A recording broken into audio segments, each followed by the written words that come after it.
সাংবিধানিক ভিত্তি নেই দাবি করে গণপরিষদে শপথ নেয়নি বিএনপির সংসদ সদস্যরা। সরকারি দলের নেতারা বলছেন, জুলাই সনদ বাস্তবায়নের বিষয়টি নির্ধারণ হবে সংসদে, এজন্য আলাদা প্রতিশ্রুতির প্রয়োজন নেই। বিএনপির এমন আচরণে ক্ষুব্ধ বিরোধী জামায়াত জোট। তাদের অভিযোগ, গণপরিষদে শপথ না নেয়া জন আকাঙ্ক্ষা ও সংস্কার বিরোধী পদক্ষেপ। শুরুতেই হোঁচট খেল ত্রয়োদশ সংসদের যাত্রা।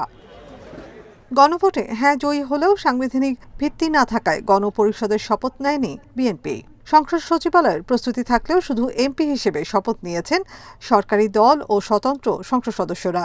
আমরা কেউ সংবিধান সংস্কার পরিষদের সদস্য হিসেবে নির্বাচিত হইনি এবং সংবিধানে এটা এখনো ধারণ করা হয়নি।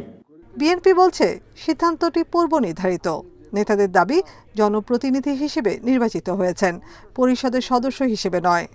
বাংলাদেশের জাতীয় সংসদ হবে সমস্ত বিষয়ের আলোচনার কেন্দ্র এবং এখানে রাষ্ট্র কাঠামোর গণতান্ত্রিক সংস্কার হবে, সংবিধানের গণতান্ত্রিক সংস্কার হবে। যা হবে সংসদে হবে এবং না মানলেই আমরা বর্জন করব। এটা দেশ ধ্বংসের সামিলের একটা অংশ।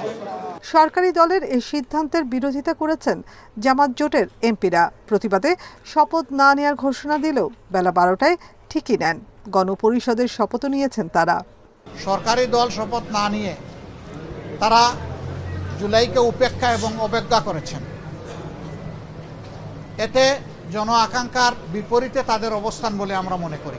গণভোট জিনিসটাই সংবিধানে ছিল না। গণভোটের বৈধতা হচ্ছে সেই আদেশ।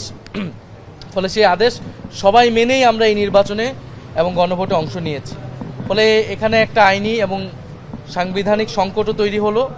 শপথের 30 কার্যদিবসের মধ্যে সংসদের প্রথম অধিবেশন বসার বাধ্যবাধকতা রয়েছে। তবে রোজার মধ্যেই অধিবেশন শুরু করতে চায় বিএনপি সরকার। ত্রয়োদশ সংসদের এখন সবচেয়ে বড় চ্যালেঞ্জ সাংবিধানিক সংস্কারের মধ্য দিয়ে জুলাই সনদ বাস্তবায়ন করা। সরকারি দল, বিরোধী দল অধিবেশনে বিতর্কের মধ্য দিয়ে সেটিতে ঐক্যমতে পৌঁছাবে, এমনটাই প্রত্যাশা করে বাংলাদেশের জনগণ। Nafiza Dobla, independent news, Dhaka.